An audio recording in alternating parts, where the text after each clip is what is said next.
నమస్తే సార్. ఏంటో జగదీషు, చాలా రోజుల తర్వాత బాగా ప్రశాంతంగా కనపడుతున్నావు. ఏం ప్రశాంతత ఏమో సార్. అంతకుముందు హైపోకాంట్రస్ అన్నారు, తగ్గిపోయింది. అగరఫోబియా అన్నారు, తగ్గిపోయింది. ఇప్పుడు ఉన్నట్టుండి గుండె ఫాస్ట్ కొట్టుకుంటుంది సార్. బాగా చెమటలు పట్టేస్తున్నాయి. ఊపిరి తీసుకోవాలంటే ఇబ్బంది అయిపోతుంది. చచ్చిపోతానంత భయం వేస్తుంది సార్.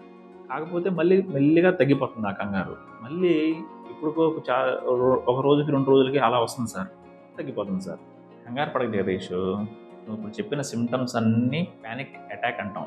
అంటే గుండె దడ, ఆయాసం, చెమటలు పట్టిపోవడం, మళ్ళీ అవి తగ్గిపోవడం, మళ్ళీ కొన్ని రోజుల తర్వాత లేకపోతే కొన్ని గంటల తర్వాత రావడం, మళ్ళీ తగ్గిపోవడం.